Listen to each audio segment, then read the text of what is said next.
आप देख रहे हैं श्री हरि कृपा आश्रम चैनल। संस्थापक स्वामी श्री हरि चैतन्य पुरी जी महाराज।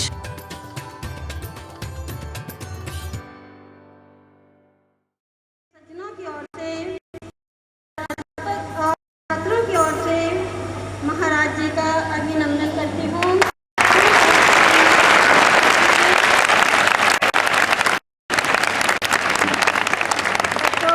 किसी भी समाज का या किसी भी साधु जन का परिचय जो है वो परिचय के मोहताज नहीं होते।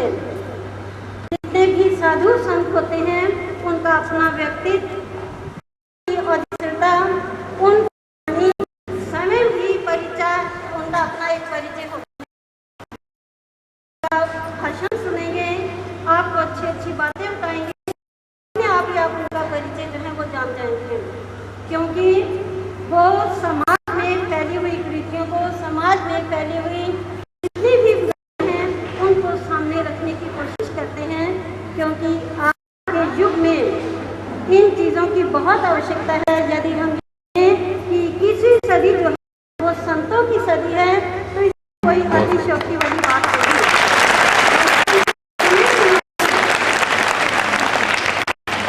जो समय की मांग कि समाज को सुधारने के लिए समाज वो देश बाहर के एक विश्व गुरु का दर्जा लिए हुए जो विश्व में प्रसिद्ध था, जहाँ पर के लिए आते थे, लेकिन आज भारत का दुर्भाग्य, भारत के लोग जो है बच्चे विदेशों में पढ़ने के लिए जाते हैं, लेकर के आते हैं पाश्चात्य संस्कृति, वो संस्कृति जो कि एक पतन के गर्त में धकेलती चली जा रही है। उसी विकास को दूर करने के लिए कि वो विकास हमारे देश में ना फैले या वो पाश्चात्य संस्कृति हमारे देश में ना फैले, हमारे साधु संतों का बहुत ही महत्वपूर्ण योगदान है। वो उनका भरसक कदम है। इस नैतिकता अनैतिकता को हम दूर करके देश में नैतिकता को फैलाएं और देश के उसी दर्जे को जो कि एक विश्व गुरु का उस दर्जे पर रखें।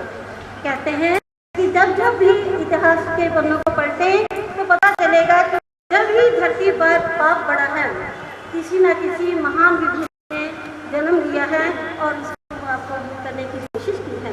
बच्चों, अब वो समय जो है वो आ चुके हैं और भी कम नहीं हो रहे। आप ये देख रहे हो समाज में कितनी बुराइयां हैं। हर रिश्ता जो है वो अपनी गरिमा को खो चुका है।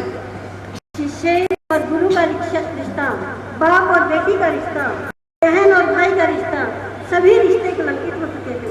इस समय जिस पर समाज टिका होता था वो सभी रिश्ते आज कलंकित हो चुके हैं। लेकिन उस कलंकिता को, उस कलंक को हटाने के लिए ही आज ऋषि मुनियों ने जो जन्म लिया है, साधु संतों ने जो जन्म लिया है, वो इस कलंक को दूर करना चाहते हैं ताकि हमारा भारतवर्ष फिर उसी स्थान पर आए जिस स्थान पर आज से हजारों वर्ष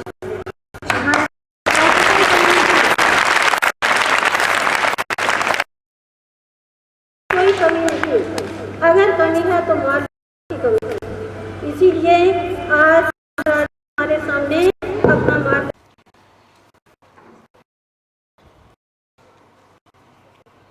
ओंकार ध्वनि। उपस्थित सभी लोग और विशेष तौर से देश के भविष्य भावी कर्णधार बच्चे मिलजुल करके सम्मिलित होंगे।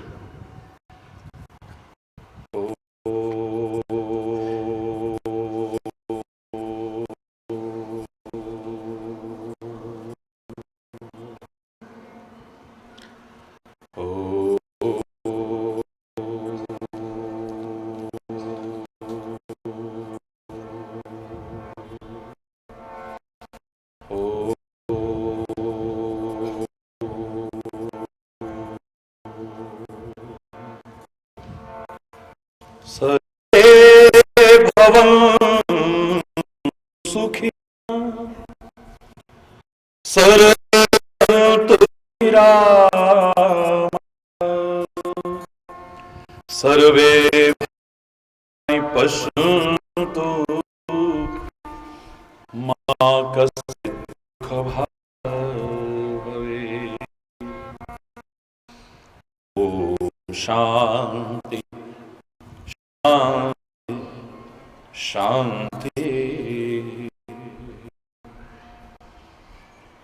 ओम सहना भवतु सहनौ भुनक्तु वीर्यं करवावहै तेजस्विनावधीतमस्तु मा विद्विषावहै। ओम शांति शांति शांति। ओम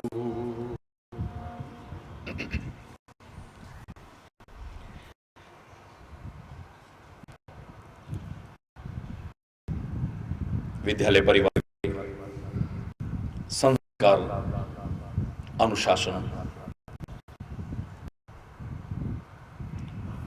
और सत मार्गदर्शन के लिए ललक सच पूछे तो इस हृदय में जो स्थान बनाया है उसे मैं शब्दों में अभिव्यक्त नहीं कर सकता हूं।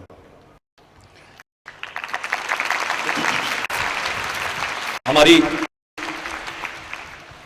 भारतीय संस्कृति वैदिक परंपराओं को आगे हुआ ये हमारा प्यारा सरस्वती का मंदिर देश में भावी सुयोग्य नागरिक, देश के भविष्य, देश के भावी कर्णधार तैयार करने में महत्वपूर्ण भूमिका अदा कर रहा है और करता रहेगा, ऐसी मैं कामना और परमपिता परमात्मा से प्रार्थना करता हूं।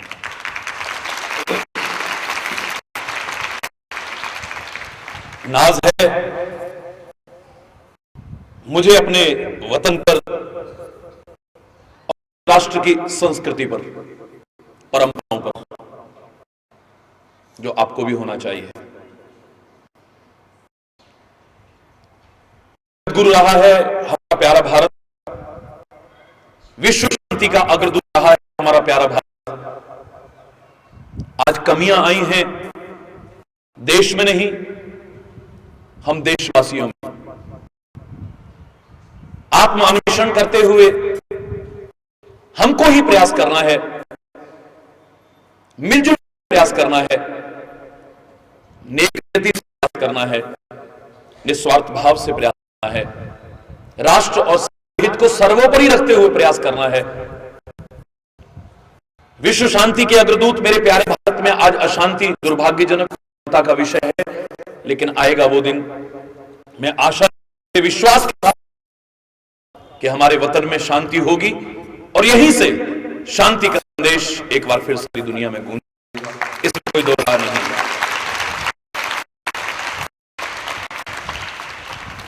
हमारी बहन कितने प्यारे शब्द कह रही थी कि प्रतिभा में छुपी,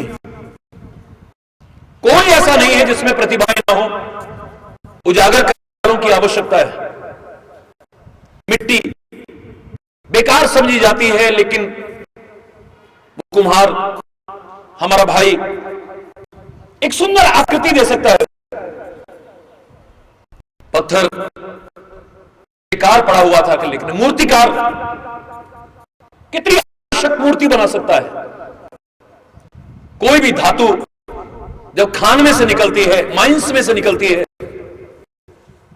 कैसी लगती है शायद आप जानते होंगे, देखने में भी अच्छी नहीं लगती है, और उसमें विकार है, विकृतियां हैं, दोष हैं, गंदगी है, उसमें सुसंस्कारित किया जाता है, शोधित किया जाता है, चाहे वो लोहा, चाहे वो सोना हो, चांदी हो, पीतल हो, कोई भी धातु क्यों ना हो, और समय आने पर जब शोधित करके वो धातु तैयार की जाती है तो एक लोहार लोहे को क्या से क्या आकार देता है, एक सुनार सोने को क्या से क्या आकार देता है। चक्रवर्ती सम्राट सिर के मुकुट तक, ताज तक पहुंचा दे तो कोई बहुत बड़ी बात नहीं। ठीक कहा आपने। कई बार बच्चों के मन में आज के परिवेश देख करके, हालात को देख करके मन में आता है कि हम क्या कर पाएंगे, पता नहीं क्या कर पाएंगे, कुछ बन पाएंगे कि नहीं बन पाएंगे, पता नहीं हमारा भविष्य कैसा होगा। क्यों मेरे बच्चों, क्या आप कभी आशंकित होते हैं? क्या आपके मन में अपने भविष्य के लिए कभी चिंतन नहीं आता है? पता नहीं हमारा कैरियर कैसा रहेगा, पता नहीं हमारा भविष्य कैसा रहेगा, हम बन पाएंगे, हम कर पाएंगे कुछ? आप जानते हैं कितना व्यस्त कार्यक्रम है, उसमें से बीच में से थोड़ा समय निकाला है। डेली के व्यस्त कार्यक्रमों में से अगर विद्यालयों में बच्चे से बुलाएं या विद्यालय में मार्गदर्शन देने वाले बड़े प्यार और श्रद्धा बुलाएं, तो जैसे तैसे भी समय निकाल करके मैं जरूर जाता हूं। सारे भारतवर्ष में जाता हूं, सारे विश्व में जाता हूं, स्कूल्स में, कॉलेजेस में, यूनिवर्सिटीज में। तो अभी कल यहां हरियाणा में ही कहते एक कॉलेज में प्रवचन हो रहा था। 10-11 कॉलेजों में, स्कूलों में सोनीपत में प्रवचन हुआ, प्रवचन हुआ। तो एक प्रमुख वाक्य में भावना रखने वाले बच्चों के लिए लेकर के चला था उसमें कि even a loftiest tower rises from ground. मेरे प्यारे बच्चों, वैदिक के साथ साथ आप अंग्रेजी की शिक्षा भी दे रहे हैं, जिससे मेरा कोई विरोध नहीं है। मेरा ना भाषा से विरोध है, ना स्थान से विरोध है। ईश्वर की कृपा से 14 भाषाएं तो प्रभाव में बोल लेता हूं। आपको सारे विश्व की भाषाएं भी आए, मेरा कोई विरोध नहीं, लेकिन अपने देश की भाषा और संस्कृति का ज्ञान ना हो, इस शर्म की बात और कोई नहीं हो सकती। आपको इसके साथ साथ यह भी दिया जा रहा है, बड़ी अच्छी बात है, दयानंद एंग्लो वैदिक, क्योंकि मैं इन स्कूलों में जाता हूं, अच्छा लगता है। मेरे साथ ये सेंटेंस बहुत छोटा सा लेकिन बड़ा महत्वपूर्ण सेंटेंस है, आप बोल सकते हैं। इवन ए, बोलो, loftiest tower rises from ground. जो ये सोचते हैं कि हम कुछ कर पाएंगे कि नहीं कर पाएंगे, पता नहीं कुछ बन पाएंगे कि नहीं बन पाएंगे, उनके लिए कह रहा हूं मेरे प्यारे बच्चों। Even a loftiest tower, loftiest means the highest, ऊंची से ऊंची मीनार भी इसी जमीन से उठती है, आसमान से नहीं टपकती है। जो कुछ बने हैं, जिन्होंने कुछ पाया है, वो भी तुम्हारी तरह किसी मां के गर्भ से उत्पन्न होकर के आए, वो भी आसमान से नहीं टपके। वो कर सकते हैं तो तुम कर सकते हो। आपने सुना एक मछुआरे का बेटा भारत के दक्षिण सुदूर स्थान में जन्मा, अभावग्रस्त पिछड़े इलाके में, जिसके पास फीस भरने को पढ़ाई के लिए पैसा नहीं था, जिसकी बहन अपने जेवर बेच करके उसकी पढ़ाई की व्यवस्था करती है, वो एक महान वैज्ञानिक बन सकता है, सारे वतन का नाम सारी दुनिया में और अंतरिक्ष तक में रोशन कर सकता है, और देश का राष्ट्रपति बन सकता है। तुम चाहो तो क्यों नहीं कर सकते हो? सोचो, हमारे इसी हरियाणा प्रांत में एक छोटे से कस्बे में जन्मी हमारी एक बेटी भारत के तिरंगे झंडे को, भारत के गौरव को, भारत के सम्मान को विश्व और अंतरिक्ष में फहरा सकती है। तुम भी चाहो तो क्या नहीं कर सकते हो? राष्ट्रीय, अंतरराष्ट्रीय बहुत पुरस्कार मिले, लेकिन हरि चैतन्य को कोई उस पर गर्व नहीं है। मेरे लिए जो आपका प्यार है, उसके सामने और उपहार मुझे फीके लगते हैं। लेकिन छठी कक्षा में एक ऐसे कंपटीशन में मुझे एक प्राइज मिला था, में लोग चलते हैं उसकी, पूरे भारत की पैदल यात्रा हर जगह पर मैंने सुनाया। और आज मैं जब आ रहा था, मुझे बड़ा अच्छा लगा, अधिकांश बच्चे कह रहे थे, हाय इन महाराज जी को तो टीवी पर देखते हैं। जो बच्चे कह रहे थे, बहुत सारे, ये देखिए आप, काफी सारे, बहुत सारे बच्चे जो कह रहे हम तो जानते हैं, देखते हैं इनको। धन्यवाद, बहुत बहुत धन्यवाद आपको। ये संदेश आज सारा विश्व आगे फैला रहा है। वो ऐसे जानते क्या होता है? निबंध। ऐसे कंपटीशन में ऐसे लिखना था, इम्पॉसिबल पर लोगों ने 8-8 पन्ने रंगे,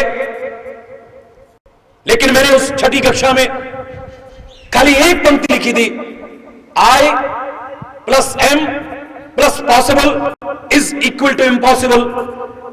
इम्पॉसिबल के स्पेलिंग I am possible.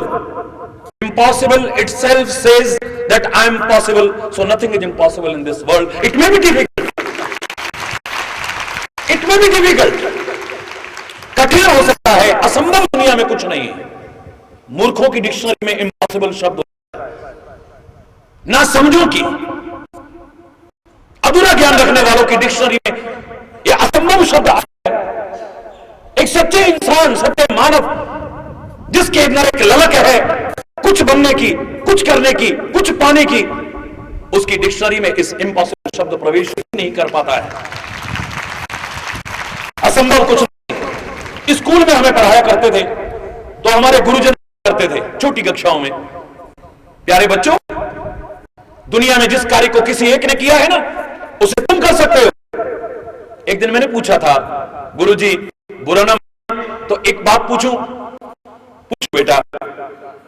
बड़ा प्यार और मधुरता थी संबंधों की। अभी 2 और 3 डिकेड्स, 2-3 के अंदर ही हमारे संबंधों की गरिमा जो खत्म हुई है। अभी सुन रहे थे, मां बाप और बच्चों के बीच, भाई भाई के बीच, पति पत्नी के बीच, गुरु शिष्य के बीच, संत और समाज के बीच, ये दूरियां बढ़ी है। अगर समय रहते हम जागरूक रहे, जो कमियां आई हैं इन्हें हमने खुद दूर न किया तो पश्चाताप के अलावा हमारे हाथ में कुछ भी शेष नहीं रहेगा। एक संबंधों की मधुरता थी। मैंने प्यार से कहा,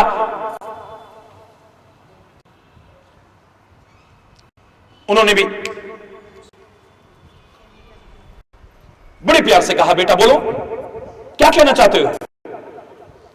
मैंने कहा, गुरुजी आप कहते हैं जिस कार्य को किसी एक ने किया है उसे तुम कर सकते हो, जिस एक ने किया उससे पहले तो किसी ने भी नहीं किया था। मैं क्षमा चाहता हूं, एक ने किया है वो काम कर सकते हो, उस एक ने किया था तब तक तो असंभव की श्रेणी में था, उसको लोग इम्पॉसिबल समझते थे, तो कहा करते थे how it can be possible. इसका तात्पर्य हम अभिमान तो न करें, बड़ों के आशीर्वाद और मार्गदर्शन लेकर के चलें, अपना प्रयास करें। और मैंने सुना है God helps those who help themselves. हिम्मत मर्दा मदद खुदा, जो खुद कोशिश करते हैं परमात्मा भी उसकी सहायता करता है, और वो जिसकी सहायता करे उसे सफलता न मिले ऐसा हो नहीं सकता है। यानी अभिमान तो हम न करें, लेकिन असंभव को संभव करके दिखाने की क्षमता इस इंसान में परमात्मा ने भरी। असंभव को संभव करके दिखाने की क्षमता इस इंसान में भरी है परमात्मा ने। कठिन को सरल करके दिखाने की क्षमता इस इंसान में भरी है। दुनिया का कोई ऐसा कार्य नहीं, अगर तुम पूरी लगन के साथ मार्गदर्शन आशीर्वाद लेकर के चलो, ईश्वर की सहायता तुम्हें मिले, तुम असंभव को संभव करके दिखा सकते हो, कठिन को सरल करके दिखा सकते हो। तुम्हारे अंदर एक संकल्प शक्ति आनी चाहिए, एक संकल्प लेकर के चले क्या हमने ये करना है, ये बनना है हमें। आज हमारे किसी से पूछे तो उसके सामने कोई संकल्प नहीं है, कोई एम नहीं है, कोई लक्ष्य नहीं है। अधिकांश बच्चों क्या, बड़ों के सामने नहीं है जीवन का कोई लक्ष्य। और मैं कहा करता हूं, लक्ष्यहीन मानव कैसा है, जस्ट लाइक ए पेंडुलम, जैसे घड़ी का पेंडुलम, जब तक चाबी है हिलता डुलता है लेकिन एक कदम भी आगे नहीं बढ़ता है। ऐसे जिसके जीवन में कोई एम नहीं है, जिसके जीवन में कोई लक्ष्य नहीं है, वो जब तक श्वास रूपी चाबी है तब तक चलता है, कुछ करता तो है, लेकिन उसकी प्राप्ति शून्य के अलावा कुछ भी नजर नहीं आएगी, कुछ हासिल नहीं कर पाता है। जस्ट लाइक ए पेंडुलम, हिलता डुलता है लेकिन एक कदम भी आगे नहीं बढ़ पाता है। हमारे जीवन में एक लक्ष्य हो। आज बच्चों से पूछो, छोटे छोटे बच्चों से भी पूछो, बेटा तुम क्या बनना चाहते हो, व्हाट इज योर एम, क्या कहोगे? 2-4 बच्चे बोलो ना, what do you want to be, क्या बनना चाहते हो तुम? कोई कहेगा डॉक्टर बनना चाहते हैं, हाथ उठाओ जो डॉक्टर बनना चाहते हैं। वाओ। इंजीनियर बनना चाहते हैं, वो हाथ उठाओ जरा। दोनों एक साथ मत उठाओ ना, तुम इंजीनियर और डॉक्टर एक साथ कैसे बन जाओगे? बहुत छोटे छोटे बच्चे भी कुछ हैं जो हाँ इस चीज को समझ रहे हैं। जो डॉक्टर बनना चाहते हैं हाथ उठाइए, बहुत अच्छे। जो इंजीनियर बनना चाहते हैं हाथ उठाइए, वेरी गुड। जो साइंटिस्ट बनना चाहते हैं हाथ उठाइए, हैं कुछ। जो भ्रष्ट नहीं स्वच्छ छवि के राजनेता बनना चाहते हैं वो हाथ उठाइए। वाह, बहुत सुंदर। आप चाहते हो और मैं परमात्मा से प्रार्थना करता हूं कि आप लोग बन सकें। आप नहीं, दुनिया के सब बच्चे। लेकिन लेकिन लेकिन आई वॉन्ट टू से, ये जो तुम चाहते हो, दीज ऑल आर ड्रीम्स, ये सपने हैं। मैं ये बनना चाहता हूं, मैं ये बनना चाहता हूं, मैं ये बनना चाहता, दीज ऑल आर ड्रीम्स, ये सारे सपने हैं। सपने देखना कोई बुरी बात नहीं है मेरे प्यारे बच्चों। देखो, छोटे नहीं बड़े बड़े सपने देखा करो, बहुत ऊंचे ऊंचे सपने देखा करो। लेकिन इतनी मेरी बात याद रख लेना, but you have to pay the price to make them come true. उन सपनों को साकार करने के लिए you have to pay the price, तुम्हें कीमत भी चुकानी पड़ेगी, इसे भूल मत जाना। कोई बातों से नहीं बन जाओगे, कोई कहने से नहीं बन जाओगे, आपको प्रयास भी करना पड़ेगा। एक संकल्प शक्ति को बढ़ाओ, एक पूरी लगन और निष्ठा के साथ आगे बढ़ने की कोशिश करो। संकल्प की शक्ति तो अपरिमित है, संकल्प की शक्ति तो असीम है। यह वो कर सकती है जो शायद किसी ने कल्पना भी न की हो। लोग कहा करते थे सबसे ऊंची हिमालय की चोटी कौन सी है? एक साथ बोलो सारे बच्चे, माउंट एवरेस्ट। वेरी गुड, आपने उत्तर सही दिया, मैं आपके लिए ताली बजाता हूं, धन्यवाद। विश्व की हिमालय की सबसे ऊंची चोटी है माउंट एवरेस्ट, बहुत ऊंची। लेकिन मेरे प्यारे बच्चों, हम और आप में से ही जब कुछ लोग संकल्प लेकर के आगे बढ़े, उस माउंट एवरेस्ट की चोटी को अपने पैरों से रोंद करके, वहां पर भी झंडा गाड़ करके, उसको भी अपनी संकल्प शक्ति के आगे बोना करके दिखाया है। तो हम क्या नहीं कर सकते? तो संकल्प लेकर के चले तो वो भी बड़ी हो गई है, छोटी हो गई है। वो अपने पैरों से रोंदा है, लोगों ने उस पर झंडा गाड़ा है। सागर को लोग अथाह समझते थे मेरे प्यारे बच्चों, जिसकी थाह कोई ना पा सके, जिसकी गहराई को कोई नाप ना सके। लेकिन हम और आप में से ही कुछ वैज्ञानिकों ने आज सागर की गहराइयों को नाप करके दिखाया है। ग्रेविटी के कारण मैं कोई भी चीज ऊपर फेंकूं, नीचे आएगी ना? बोलो, ग्रेविटी जानते हैं आप क्या कहते हो? गुरुत्वाकर्षण। गुरुत्वाकर्षण के प्रभाव से कोई भी चीज में ऊपर फेंकता हो, नीचे आती है, ऊपर नहीं जा सकती है। इस सिद्धांत को फेल करने की हिम्मत किसी की नहीं थी। लेकिन ऐ मेरे प्यारे मानव, ऐ विधाता की सर्वोत्कृष्ट कृति, उस इंसान, अगर तू संकल्प शक्ति लेकर के आगे बढ़ा है, अगर तू संकल्प शक्ति लेकर के आगे बढ़ा है, तो गुरुत्वाकर्षण का सिद्धांत भी फेल हो गया, ग्रेविटी का सिद्धांत भी फेल हो गया।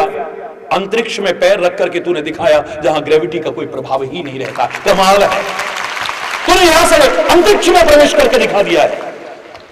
यह है संकल्प शक्ति। हम संकल्प ले लें, कुछ भी कर सकते हैं।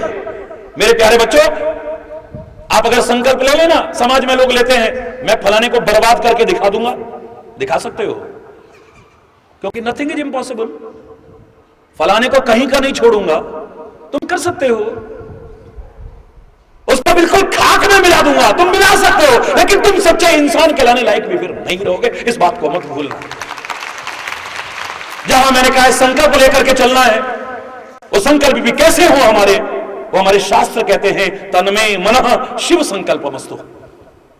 मन में जो संकल्प लो वो शिव संकल्पमस्तु, वो भी शिव संकल्प यानी कल्याणकारी संकल्प होने चाहिए, सुंदर संकल्प होने चाहिए, सत्य संकल्प होने चाहिए। और जब तुम सत्य संकल्प लेकर के चलते हो शिव संकल्प लेकर के चलते हो, सुंदर संकल्प लेकर के चलते हो, तो जैसे राम के साथ बंदर और भालुओं ने भी सहायता की थी, एक अच्छा प्रयास करोगे ना तो जंगल के बंदर और भालू भी तुम्हारा साथ निभाएंगे। और रावण की तरह अगर बुरा प्रयास लेकर के चलोगे, बुरा संकल्प लेकर के चलोगे, दुनिया को बर्बाद करने का संकल्प ले, तो अपने सगे भाई विभीषण जैसे भी साथ छोड़ जाएं तो कोई बहुत बड़ी बात नहीं।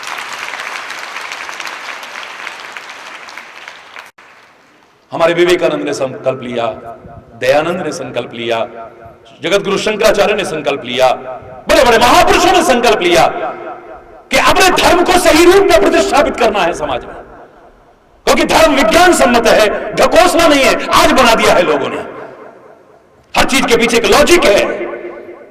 आप बता सकते हो what is the logic behind it, आप बता सकते हो, ढकोसला नहीं है। लेकिन धर्म से जब विज्ञान दूर होता है तो ढोंग आता है, पाखंड आता है, आडंबर आता है, अंधविश्वास आता है, रूढ़िवादिताएं आती हैं, कुरीतियां आती हैं। धर्म का वास्तविक वैज्ञानिक स्वरूप जन जन तक उन महापुरुषों ने पहुंचाने का प्रयास किया है, और उन्हीं के मार्गदर्शन में हरि चैतन्य भी उस श्रृंखला की एक कड़ी बन करके तो होगा, इतना मैं आशान्वित नहीं पूरे विश्वास के साथ कह सकता हूं। धर्म से विज्ञान जब दूर होता है तो ढोंग आता है, पाखंड आता है, अंधविश्वास आते हैं। और मेरे प्यारे बच्चों, आज के वैज्ञानिक युग की दुहाई देने से पहले इतना मत भूलना कि विज्ञान से भी यदि धर्म दूर रहा तो वो विज्ञान फिर विकास का नहीं विनाश का कारण बनेगा, तबाही मचा देगा, चारों ओर तबाही मचा देगा अगर धर्म साथ ना रहा तो। तुम कोशिश करो बड़ों के आशीर्वाद और मार्गदर्शन लेकर के, फिर कह रहा हूं, God helps those who help themselves. हिम्मत मर्दा मदद खुदा, परमात्मा भी उसकी सहायता करता है जो खुद कोशिश करता है। तुम असंभव को संभव करके दिखा पाओगे, कठिन को सरल करके दिखा पाओगे, मैं दावे से कह रहा हूं आपसे। और तुम कर सको। समय बहुत कम है, आप जानते हैं अभी यहां से पिंजौर में सम्मेलन शुरू होना है, और पहले कोई कार्यक्रम की सूचना भी नहीं थी, लेकिन प्यार से इन्होंने जब कहा तो अपने देश के भविष्य भावी कर्णधारों के बीच, नन्हे मुन्ने बच्चों के बीच आने का और उनसे दो बातें करने का, रूबरू होने का लालच मैं भी संवरण नहीं कर सका। समय की पाबंदी की आदत रखने वाला, पंक्चुअलिटी को सारा विश्व जानता है, सेकंड्स तक लोग मिलाते हैं, जबकि मैं घड़ी नहीं पहनता हूं। लेकिन आपका अनुशासन, आपके संस्कार, आपकी मर्यादाएं, आपका पवित्र वातावरण देख करके मैं भी समय सीमा को भूल करके आपके बीच बात करने को तत्पर रहा हूं। इम्पॉसिबल कुछ नहीं है, हल्का सा इशारा करूंगा मेरे प्यारे बच्चों, इट मे बी डिफिकल्ट, कठिन हो सकता है। और कठिन भी कोई कार्य क्यों होता है, ज्यादा तो नहीं लेकिन थोड़ा सा जरूर बताऊंगा। किसी काम को जब तुम करने की कोशिश नहीं करते हो ना, वो काम कठिन लगता है। इतनी मोटी किताब बच्चे हंस रहे, जब नई क्लास में आते हैं किताबें, हाय इतनी मोटी कैसे पढ़े। मैं नहीं कह रहा एक दिन में पढ़ लेना, slow and steady wins the race. School में पढ़ाते हैं आपको ये, slow and steady. Hare and tortoise की कहानी सुनी होगी ना आपने, वो नहीं सुना रहा मैं। नियमित आप थोड़ा थोड़ा करके पढ़ते जाइए। मैं दावे से कह रहा हूं, जब आधे पर पहुंचोगे, ले कुछ भी नहीं इसमें, तो हम सोच लेते हैं पता नहीं, जब तक करने की कोशिश नहीं करते तब तक हमें काम कठिन लगता है। मैं सोचा करता था, स्कूल की बात नहीं बता, हायर एजुकेशन में जब कॉलेज में पढ़ा था, कॉलेज में पढ़ता था तो मेरे मन में लोग पैदल कैसे चलते होंगे। मुझे पता नहीं था कि परमात्मा ने पूरे भारत की पैदल यात्रा मुझे माध्यम बना करके करानी है। 23,000 किलोमीटर चला। शुरू में थोड़ी कठिनाई अवश्य आई, लेकिन उसके बाद एक एक दिन with in 24 hours, with in a day 60 to 65 kilometre तक चला। ये पॉसिबल हो सका, ये सरल हो सका, काहे के कारण, जब करने की कोशिश की उसने भी कृपा की, सहायता की, असंभव को संभव करके दिखाया, कठिन को सरल करके दिखाया। हिमालय में लोग कैसे चलते होंगे, हिमालय में लोग कैसे चलते होंगे मुझे लगा, लेकिन जब कोशिश की, आप में से अधिकांश लोग जानते हैं 22,500 फीट की हाइट तक विदाउट ऑक्सीजन और बिना किसी और साधन के ऐसे ही रहा हूं, जाना नहीं, रहा हूं वहां। ज्यों जो चलते गए मनोबल बढ़ता रहा, आत्मबल बढ़ता रहा, सेल्फ कॉन्फिडेंस बढ़ता रहा। ये आत्मविश्वास, ये सेल्फ कॉन्फिडेंस आपको प्रयास के लिए और प्रेरित करेगा, और जितने प्रयास करोगे सफलता की संभावनाएं तुम्हारी उतनी ही बढ़ती चली जाएंगी, चाहे किसी क्षेत्र में भी आगे बढ़ना चाहो। जब तक किसी काम को मैं करने की कोशिश नहीं करता हूं तब तक मुझे कठिन लगता है। हरि चैतन्य तो बचपन से 3 और 3:30 के बजे के बीच उठ जाता है, चाहे रात को 1 बजे विश्राम का मौका मिले या 1:30 बजे मिले, सबके सामने है। आज भी बहुत से लोग मेरे को मिले थे, कौन जा रहे थे सुबह मेरे साथ, कुछ यहाँ के लोग भी थे जो 3:30 बजे मेरे साथ मॉर्निंग वॉक में भी जा रहे थे। 3:30 बजे उठता हूं, 4 बजे अपनी दिनचर्या स्नान के बाद प्रारंभ कर देता हूं। लेकिन जो व्यक्ति सर्दियों में 8 बजे 9 बजे उठता होगा, उससे पूछिए जरा, बेटा सुबह 4 बजे उठ के नहा लोगे और वो भी ठंडे पानी से? हाँ, मरना है? तुम्हारा दिमाग खराब है? 4 बजे, वो भी ठंडे पानी से, वो भी जनवरी के महीने में? उसको कठिन क्या, असंभव सा लग रहा है। लेकिन जो रोज करता हो, ये कौन सा मुश्किल, मैं तो रोज करता हूं, नो प्रॉब्लम। कठिन भी क्यों लगता है? क्योंकि हम उस काम को करने की, जोर से बोलो, कोशिश नहीं करते हैं। ज्यादा समय नहीं है, बहुत, इसके बारे में 18 कारण मैंने बताए हैं। जान लोगे तो दावे से कह रहा हूं, इम्पॉसिबल तो क्या, किसी काम को कठिन भी तुम नहीं मानोगे, चैलेंज करके कह रहा हूं। दूसरा, ज्यादा नहीं, 2 ही कारण बता रहा हूं, आगे कार्यक्रम है, क्षमा चाहूंगा समय अभाव के कारण। दूसरा कारण, जब किसी काम के बारे में मैं जानता नहीं हूं तो वो काम मुझे कठिन लगता है। जब किसी काम के बारे में, जोर से बोलो, जानते नहीं हैं तो वो भी काम हमें कठिन लगता है। जब पूरे भारत की पैदल यात्रा की 80s में, 81, 82 और 83, 1981, 1981, 82, 83 तक पूरे भारत की पैदल यात्रा की मैंने, ईश्वर की कृपा से। तो हर स्कूल में जाता था, हर कॉलेज में जाता था, जब ये कभी चर्चा आती थी तो मैंने एक जगह पूछा, मैंने कहा कोई भी आप में से 10 शब्द अंग्रेजी के बिना रुके ऐसे बोलो जिसमें ए लेटर कहीं ना आए। शर्त क्या है? जब तक जानते नहीं हैं, right?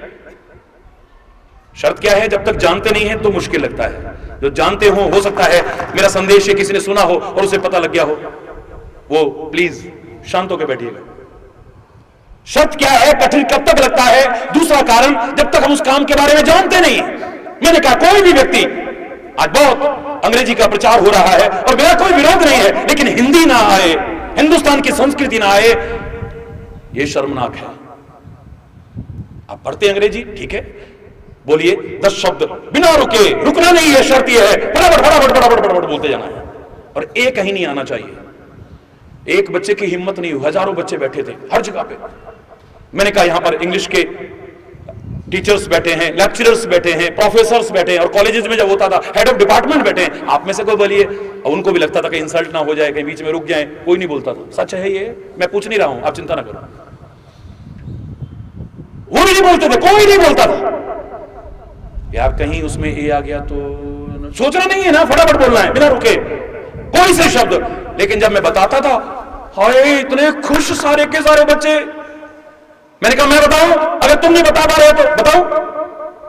1 2 3 4 5 6 7 8 9 ONE1 TWO2 THR3 FOUR4 FIV5 SIX 6 999 तक ए लेटर कहीं भी नहीं आएगा। मैं तुमको बता रहा हूं, ढूंढ लेना कहीं पर भी।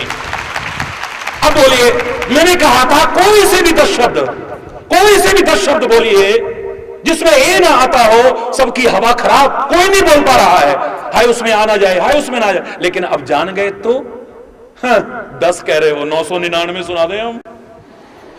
ले इसमें क्या है महाराज जी, 10 नहीं 999 सुना सकते हैं हम। बोलो, जान गए तो इम्पॉसिबल तो क्या, अब डिफिकल्ट भी। जोर से बोलो, पक्की बात। बिल्कुल कुछ भी असंभव नहीं है मेरे प्यारे बच्चों। बड़े आपको सही मार्गदर्शन दें, इनका आशीर्वाद लेना, बड़ों की शुभकामनाएं लेना। कोई ऐसा काम मत करना जिससे कि इनके हृदय को ठेस पहुंचे। आपके चाहे माता पिता हों, बड़े बुजुर्ग हों, आपके विद्यालय परिवार हो, और कुछ ऐसा हमसे ना हो जाए जिससे कि हम अपने आप को, अपने परिवार को, अपने कुल को, अपने विद्यालय को, अपने नगर को और अपने राष्ट्र को कहीं लज्जित कर दें।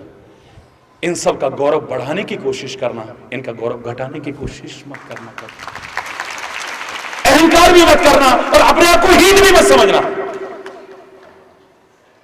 यह सुनने के बाद भी कि नथिंग इज इम्पॉसिबल, अकड़ भी मत जाना, ओवर कॉन्फिडेंट भी मत हो जाना। Over confidence,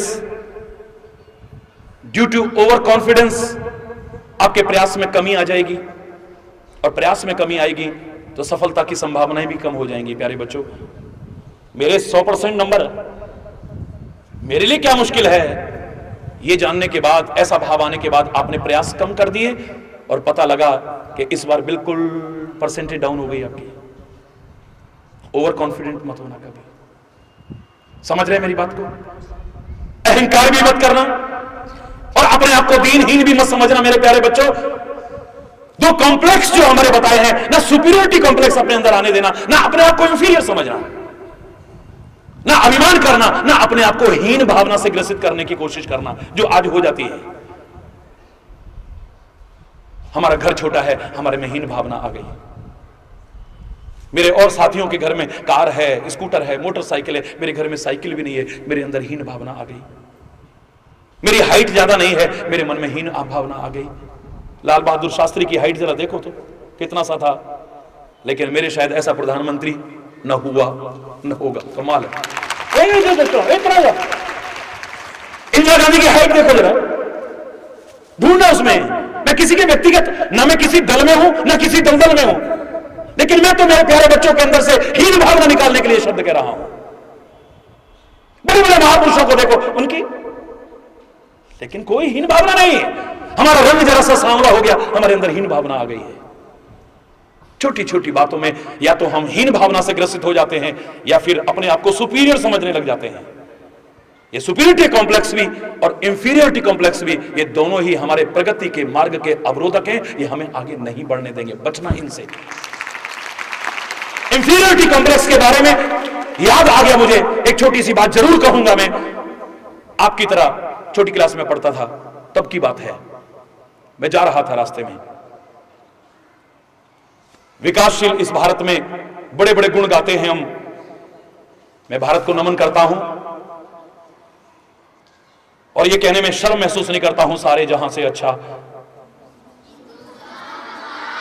very good, very good, very good.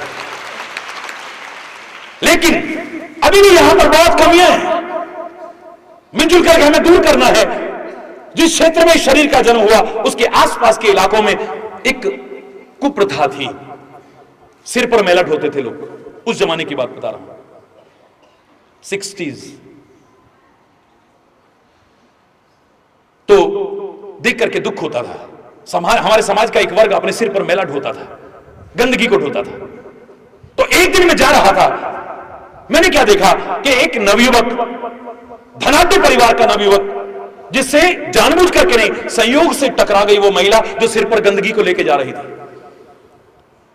उस लड़के ने, तो लड़के कहूंगा क्योंकि मैं आप लोगों को लड़के लड़की नहीं कहता हूं कभी, और मैं आप लोगों से भी कहूंगा इनको लड़के लड़की मत कहा करो, क्योंकि फिर ये लड़ेंगे तो फिर मेरे को दोष मत देना, क्योंकि जब हम कहेंगे लड़के तो ये हर काम फिर लड़के ही करेंगे। हमारे अंदर एक प्यार आना चाहिए, हमारे अंदर एक वात्सल्य आना चाहिए, एक ममता होनी चाहिए। बेटा, हे पुत्र, ओ मेरे पुत्र, कितने प्यारे प्यारे प्यारे शब्द हुआ, ऐसे लगता था कलेजा उमड़ के आ रहा है। मैं उसे लड़का ही कहूंगा क्योंकि लड़ रहा था, बड़े आपत्तिजनक शब्द कह रहा था, जाति सूचक शब्दों का इस्तेमाल करके उसका अपमान कर रहा था। शर्म नहीं आती? देख करके नहीं चलती? हमको छूती, हमको। उन्होंने कहा गलती से छू गई, तू है क्या गंदगी साफ करने वाली? पता नहीं क्यों बचपन से ही तेवर कुछ ऐसे थे मेरे मन में आया कि हालांकि उम्र तो मेरी बहुत छोटी है, लेकिन इसको जवाब दूं मैं जरा। लेकिन मुझे जवाब देने की जरूरत नहीं पड़ी। उस महिला ने जो उत्तर दिया, जिसे छोटी जाति की कहते हैं, सच मानना मेरा सिर उसके आगे झुक गया। क्या बात है! जो अपने मन में हीन भावना पालते हैं ना, छोटी छोटी बातों की हीन भावना, मैं उनकी भी उदाहरण सुना रहा हूं। ये वो औरत कहती है, वो महिला कहती है, गंदगी साफ करना। क्यों? तेरी मां ने कभी गंदगी साफ नहीं करी? तेरी मां ने कभी गंदगी साफ नहीं करी? वो तो हमारी मां है ना, इसलिए हमारी गंदगी साफ करती है। उसके अंदर कोई हीन भावना नहीं, कहती है मैं सारे गांव की मां हूं, मैं सारे गांव की गंदगी साफ करती है। एक ऐसा काम करते हुए भी उसके मन में कोई हीन भावना नहीं। मुझे लगा कि ये इस कलंक को धो करके कभी जीवन में कुछ बन पाएगी। और बाद में मुझे पता चला ये कि उसने एजुकेशन भी ली और फिर उसने सर्विस की, एक अच्छी पोस्ट पे पहुंच करके दिखाया। वो जो अपने सिर पर गंदगी उठाए। अरे हमारे देश की संस्कृति हमें सिखाती कि तुम आधे से ज्यादा बेरोजगार क्यों घूमते हो? आज समाज में नौकरियां मिलती नहीं है, जनसंख्या का इतनी बेतहाशा बढ़ती जा रही है, विस्फोटक स्थिति तक बढ़ती जा रही है, शर्मनाक स्थिति तक बढ़ती जा रही है। नौकरियां मिल नहीं रही, बड़ा काम करने की सामर्थ्य घर में नहीं है और छोटा करने में शर्म आती है। बुरा न मानना, आधे से ज्यादा नवयुवकों को मैंने बेरोजगार जो देखा उसका कारण यह निकल करके आया। आप सहमत हैं? बोलो। जबरदस्ती थोप नहीं रहा हूं, क्या ऐसा नहीं है? नौकरियां मिल नहीं रही है, बड़ा काम करने की घर में सामर्थ्य नहीं है, छोटा करने में शर्म आती है। अरे मेरे देश में वो कन्हैया, वो कृष्ण कन्हैया घर में गाय चराई जाती है तो उसे गाय चराने में, गोपाल बनने में कोई शर्म महसूस नहीं है। लेकिन गंवार ग्वाला बनना पसंद नहीं है, गंवार ग्वाला बनना पसंद नहीं है। गाय चराने में कोई शर्म नहीं है, लेकिन गाय चराते चराते भी जंगलों में भटकते भटकते भी अपने दिमाग का चिंतन इतना ऊंचा उठाता है कि महाभारत की युद्ध भूमि में जब वो गीता का ज्ञान उसके अंदर से निकल के आता है तो दुनिया देखती रह जाती है, वाह वाह कर उठती है, वाह वाह कर उठती है। अपने बौद्धिक स्तर को ऊंचा उठाना है, अपने चिंतन के स्तर को ऊंचा उठाना है। और गाय चराते चराते ही वो गोपाल कृष्ण एक दिन द्वारिकाधीश बनकर के दिखा देता है, राजा बनकर के दिखा देता है, एक अच्छा एडमिनिस्ट्रेटर बनकर के दिखा देता है, प्रशासक बनकर के दिखा देता है। बहुत कुछ है कहने को, मन भी कर रहा है, पर क्या करूं, समय जवाब दे रहा है। अच्छा नहीं लगता है, वहां लोग प्रतीक्षारत हैं हजारों की संख्या में, और वो धूप में खड़े खड़े इंतजार करें, वो भी शोभायमान नहीं होगा। लेकिन इतना जरूर जाते जाते कहूंगा कि मेरे प्यारे बच्चों, आप सबके इस विद्यालय के जो मेरी वैदिक संस्कृति को आगे बढ़ा रहा है, मेरी भारतीय संस्कृति को आगे बढ़ा रहा है, इसके सारे अंबाला शहर के, सारे हरियाणा के, सारे भारत के और सारे समाज के उज्जवल भविष्य की मैं परमात्मा से बार बार कामना करता हूं, बार बार प्रार्थना करता हूं और आपका आह्वान करता हूं कि आप किसी कार्य को असंभव न समझे, संकल्प शक्ति लेकर के आगे बढ़ें, कुछ पा सको, कुछ बन सको, कुछ कर सको। मेरे दिल में भी यही कामना है, प्रभु से प्रार्थना है और आप सबका आह्वान है, और ऐसा हो, जरूर हो। हृदय से शुभकामनाओं के साथ साथ बहुत हार्दिक आशीर्वाद भी आप सबको प्रदान करता हूं। एक बार मेरे साथ जोर से मिलकर के बोलेंगे, भारत माता की। जरा हाथ उठा। मेरे देश में नारी ने सिंह पर आरूढ़ होकर के दिखाया है। मेरे देश की संस्कृति ये नहीं कहती है खाली नारी हाय तेरी यही कहानी, आंचल में है दूध और आंखों में पानी। नहीं, कोई अबला नहीं समझता मेरे देश में मातृ प्रधान संस्कृति है मेरे देश की, जहां पर इतना सम्मान और गौरव दिया है मेरे देश में, और कहां तक किस रूप में हमारे सामने नारी का दर्शन कराया है। मैं आपको ये नहीं कहूंगा कि आप अपने आप को निर्बल समझें, दीन समझें, हीन समझें, असहाय समझें, असमर्थ समझें, बिल्कुल नहीं। जरा जोश के साथ बोलेंगे ना, बोलेंगे हाथ ऊपर उठा करके भारत माता की, माता की, भारत माता की जय हिंद, जय हिंद, वंदे मातरम, वंदे मातरम।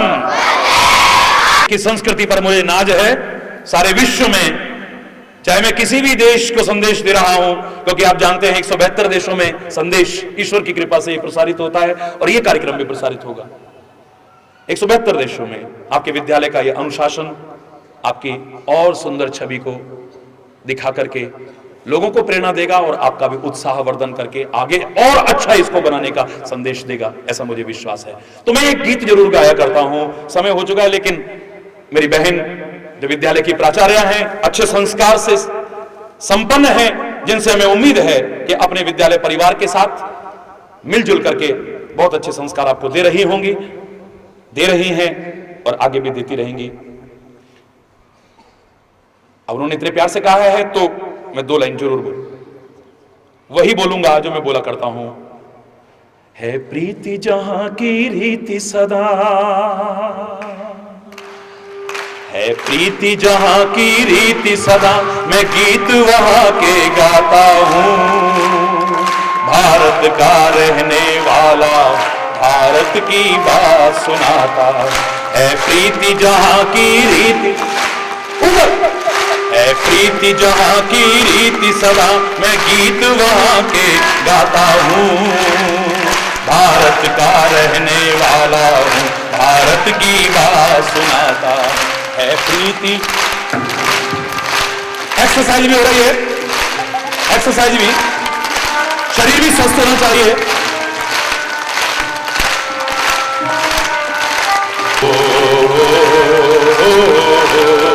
है प्रीति जहां की रीति सदा, मैं गीत वहां के गाता हूं।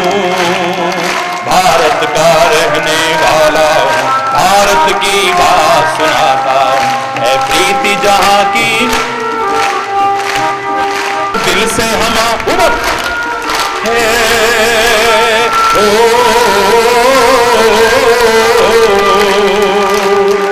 काले गोरे का भेद नहीं, हर दिल से हमारा नाता है।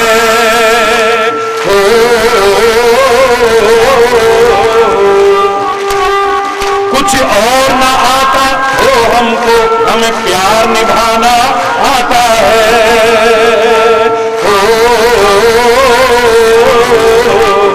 कुछ और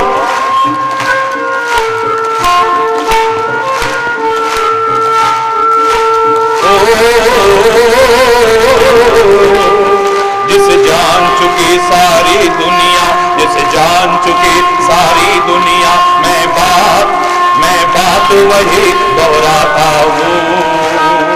भारत का रहने वाला हूँ, भारत की बात सुनाता है प्रीति जहाँ की रीति सदा, है प्रीति जहाँ की, मैं गीत वहाँ के, भारत का रहने वाला हूँ।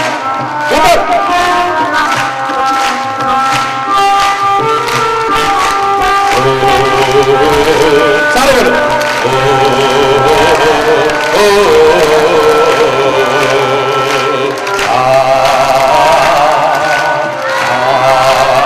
किसी ने देश तो क्या, हमने तो दिलों को जीता है।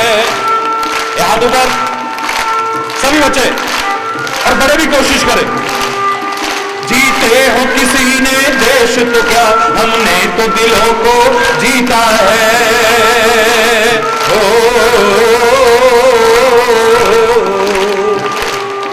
जहाँ राम अभी तक है नर में, नारी में अभी तक सीता है।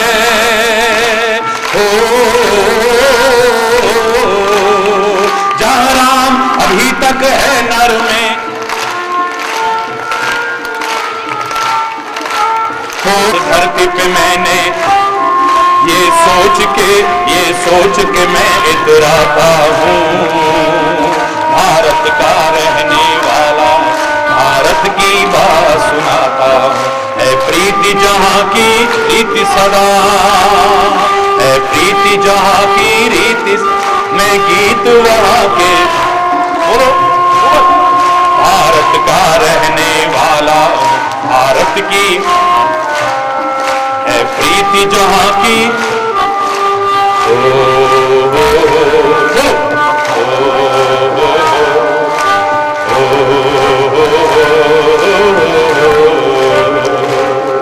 इतनी ममता जो नदियों को भी माता कह के बुलाते हैं।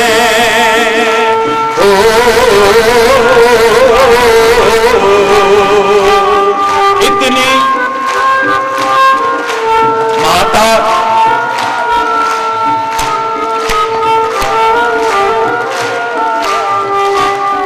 इतनी श्रद्धा इंसान तो क्या पत्थर भी पूजे जाते हैं।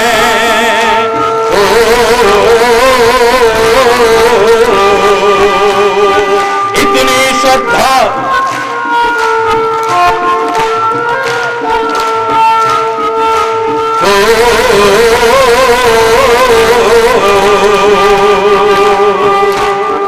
जिस जान चुके साथ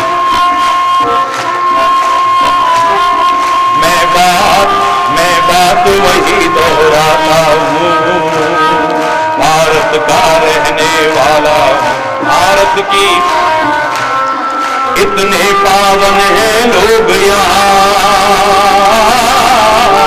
इतने पावन हैं लोग, मैं नित उठ शीश झुकाता हूँ।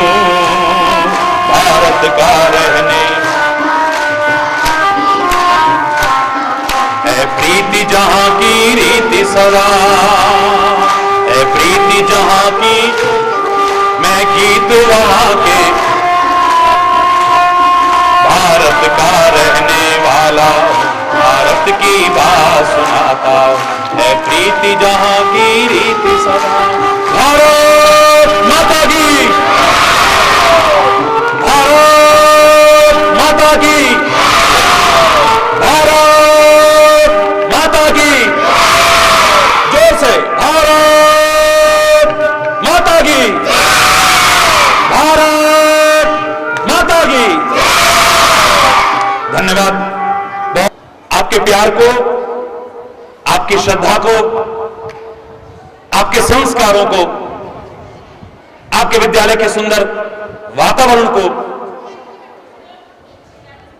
और आपके अनुशासन को, इन सब को एक मधुर यादों के रूप में अपने हृदय में समेट करके समय अभाव के कारण मजबूरन जाना पड़ रहा है। एक बार फिर सबके उज्जवल भविष्य की कामना। धन्यवाद, बहुत बहुत धन्यवाद।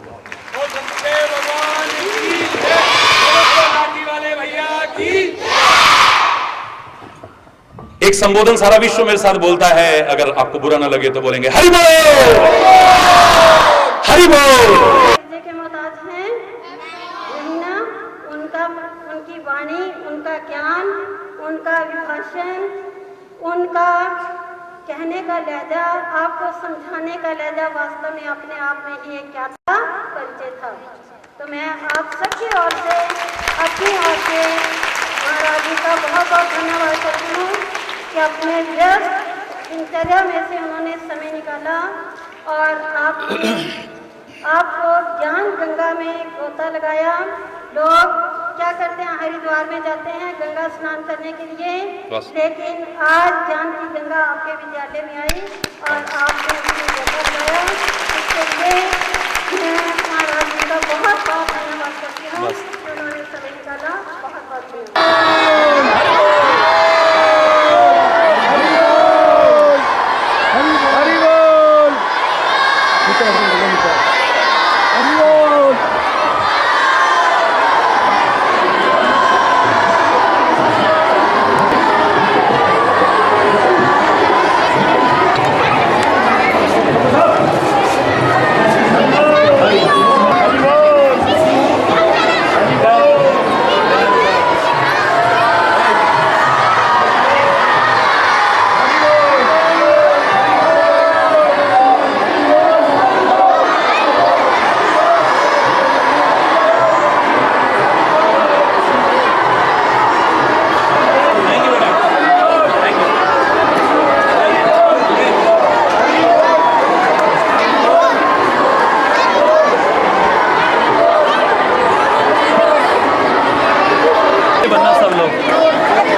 पीछे ना